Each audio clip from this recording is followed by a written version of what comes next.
ce n'est pas parce que c'est du quartz que ce n'est pas du luxe.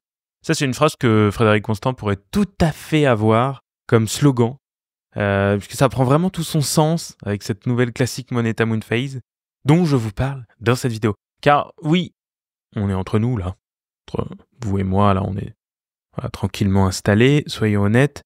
La première réaction que beaucoup d'entre nous ont eue quand ils ont entendu mouvement à quartz, c'est de lever le sourcil un petit peu circonspect, le petit côté dédaigneux, le pas de recul de dédain. Et moi le premier, quand j'entends ce mot quartz, ça me fait vraiment... ça m'érisse les poils. Je n'aime pas le quartz. C'est pas du tout mon truc. Mais attendez, avant de vous en aller, ne quittez pas la chaîne, restez là. D'ailleurs, on peut même en profiter pour s'abonner. C'est peut-être le moment de cliquer sur ce petit bouton « S'abonner ». On va pas réduire cette montre à sa seule source d'énergie. Elle se résume pas à cela. Car cette Moneta, c'est son petit nom, M-O-N-E-T-A, c'est un nom assez sympathique, je trouve. C'est vraiment une pièce singulière. Alors, d'abord, Moneta, vous avez bien compris, elle emprunte son nom à une partie de son design, vous allez comprendre, à une vieille pièce de monnaie. Monnaie, Moneta, ça vous l'avez capté. Son réau, il est finement cannelé et ça rappelle les bords frappés des pièces. Des sesterces romaines, par exemple. Un petit peu de grandeur antique n'a jamais fait de mal à personne, surtout pas à une montre moderne, surtout pas à une montre quartz. Frédéric Constant joue ici la carte de l'élégance intemporelle, il joue sur la fibre classique, comme ils savent le faire. Enfin vraiment, c'est du Frédéric Constant. Ils savent faire ça depuis le lancement en 1988. Et d'ailleurs, j'en profite pour vous parler de la vidéo que j'ai fait sur Frédéric Constant, sur mon avis sur Frédéric Constant. Je vous parle de l'histoire de toute cette épopée Frédéric Constant. Je vous mets la vidéo par ici. C'est une vidéo qui a déjà été publiée sur la chaîne, déjà vue plus de 20 000 fois, je crois. Pas mal. Revenons à notre Moneta. Cette montre, elle est à la fois classique, mais à la fois contemporaine. Elle a une petite boîte de 37 mm, elle est vraiment discrète, elle passe sur tous les poignets, ça passe sur des poignets féminins ou des poignets masculins. C'est vraiment une montre unisexe, comme on aime les avoir aujourd'hui. Bon, parlons peu, parlons bien. On va évoquer le quartz dans l'horlogerie de luxe. Ils ne sont pas les premiers à le faire, hein. Je veux dire... des marques comme Cartier le font très très bien et vendent des dizaines, des centaines, des milliers, des dizaines de milliers, je pense, de montres à quartz tous les ans. Et c'est pas un problème. Et pas que des montres pour femmes, des montres pour hommes aussi. Mais quand on parle de quartz dans l'industrie de l'horlogerie de luxe, c'est un petit peu comme si on arrivait à un dîner gastronomique et puis on se mettait à parler de fast-food. Voilà, ça dénote. Et pourtant, Frédéric Constant, eux, ils relèvent ce défi. Alors, ils relèvent ce défi avec un calibre d'un niveau supérieur, un mouvement à quartz de qualité. On est vraiment loin du quartz bas de gamme. Là, ils ont une précision remarquable, ils ont une autonomie de 5 ans. Enfin bref, et c'est vraiment parfait pour ceux qui ne veulent pas se soucier de remonter leur montre chaque matin. Et je sais que c'est un point bloquant pour certains. En atteste d'ailleurs le faible nombre de montres à remontage manuel qui est sorti aujourd'hui. J'en ai souvent parlé avec des marques et les marques nous le disent. Non, les remontages manuels font souvent fuir la clientèle. Et oui, nous sommes des fainéants et nous n'avons même pas envie de remonter notre montre tous les matins. Voilà, alors peut-être que vous, moi j'adore, mais bon, après, la plupart des gens, ça les rebute. Pour les puristes qui regarderaient cette montre et déploreraient l'absence de l'aiguille des secondes, ce petite aiguille qui logiquement vient glisser sur le cadran dans un mouvement mécanique, eh bien cette aiguille, elle serait sautillante dans un mouvement à quartz, puisque le quartz bat la seconde. Mais cette Moneta, elle fait disparaître cette aiguille et elle conserve, je le trouve, un look fluide, un look ininterrompu, un look classique. Et je trouve que c'est une sage décision parce que je dirais que moi, le quartz, ce qui me dérange dans cette technologie, c'est qu'on voit la seconde battre. On la voit de manière saccadée. Et ça me rappelle les petites montres bas de gamme que j'ai pas envie d'avoir au poignet. Et donc, au moins là, je sais pas ce qui est dedans. Je sais pas si c'est un quartz, si c'est une montre mécanique. On ne sait pas du tout. Donc, au moins, on n'a pas à se poser la question.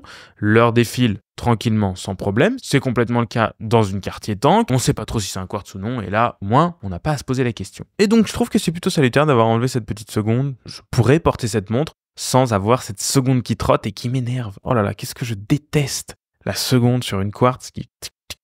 Oh, le cadran de cette classique Moneta Moonphase, c'est son petit nom, il est finement soleillé, il a des reflets subtils qui dansent comme ça sous la lumière. Le dit cadran est disponible en 3 teintes, le noir, le bleu marine ou l'argenté, chaque version ayant à mon sens, une vraie personnalité. La noire, elle est plus contemporaine. La argentée, avec son bracelet brun, alors là, c'est vraiment l'élégance classique, c'est du 100% Frédéric Constant. Et puis la bleue, là, on est sur l'élégance décontractée, on est plus sprezzatura, voilà. À mon avis, sur ce modèle, je l'ai dit tout de suite à la marque quand j'ai vu le modèle, il manque un fond saumon, un peu à la Patek Philippe, vous voyez, le petit saumon un peu passé là, voilà, ce serait une dinguerie. Et puis, il manque peut-être un fond vert, mais bon, est-ce qu'on n'est pas en train d'arriver un peu au terme de la tendance verte dans l'horlogerie? Vous avez 2 heures. Pour le reste, on a des index appliqués, on a des aiguilles dauphines qui sont polies à la main, on a une phase de lune à 6 heures qui vient apporter cette petite touche de haute horlogerie qui va parler à l'âme des amateurs de belles montres, à vous, enfin toi qui regarde cette vidéo. La phase de lune, elle est abritée sous une découpe guillochée, donc voilà, encore une fois, un petit détail assez haute horlogerie, assez haut de gamme. Et puis, ça donne cette petite féerie de la Moneta. On voit la lune comme ça qui nous accompagne jour après jour. Et puis ce qui est bien, c'est que de toute façon, on n'aura pas besoin de régler sa phase de lune, puisque cette phase de lune, elle fonctionne avec le quartz. Donc ça tourne tout le temps. Ça, c'est plutôt pas mal, parce que je peux vous dire, quand vous avez une phase de lune et que votre montre s'arrête et que vous allez rechercher sur Google, machin, phase de lune, un moment, et puis après vous réglez avec le petit truc, tic, tic, tic. Bon, ça, j'avoue, c'est pas très très drôle. Mais en tout cas, que vous portiez la montre ou non, eh bien, vous l'aurez. Et ça, c'est vraiment un petit régal quand on voit cette phase de lune sur un cadran. Voilà, moi j'adore. Alors, petit détail, petite critique stylistique, puisqu'on est là pour parler de ça, on est là aussi pour critiquer. Je trouve que la phase de lune bleue, elle va très bien sur le cadran gris, ok. Mais je trouve qu'elle est moins cohérente sur le cadran noir ou sur le cadran bleu. Voilà, j'aurais peut-être aimé une phase de lune peut-être plus contrastante sur le cadran bleu et peut-être une phase de lune grise ou quelque chose comme ça sur le cadran noir. Je trouve que noir et bleu, par exemple, ça va pas trop bien ensemble. Enfin, ce n'est que mon avis. Mais je comprends l'économie d'avoir la même phase de lune partout. La force de Frédéric Constant, ça a toujours été de repousser les limites de ce qu'ils appellent l'horlogerie accessible. Ils sont toujours dans cet objectif de se dire on va proposer la plus jolie montre, le plus joli produit à un prix qui soit relativement bas et surtout avec une qualité perçue, un style perçu qui soit extrêmement haut de gamme. Ça a toujours été leur credo. Et avec cette Moneta Moonphase, on peut dire qu'ils persistent, qu'ils signent et qu'ils ont réussi quand même à faire un mix entre deux mondes, entre le quartz et la mécanique. Ils arrivent un petit peu, je trouve ici, à brouiller les pistes. Alors, ok, cette montre, elle fait pas tic-tac comme une montre mécanique, comme un calibre mécanique. D'ailleurs, honnêtement, moi je le déplore, ça. J'aurais bien aimé avoir eu un calibre mécanique ultra fin, comme ça, un truc avec un micro-rotor. Enfin, ça aurait pu être vraiment sympa, mais sauf à mettre un calibre vraiment bas de gamme, très bas de gamme, ou alors à faire augmenter le prix, ça n'aurait pas été le même. On va parler de prix à la fin d'ailleurs. Mais cette montre, voilà, quand on l'a entre les mains, je trouve qu'elle capte vraiment l'essence de ce qu'on aime dans la belle horlogerie.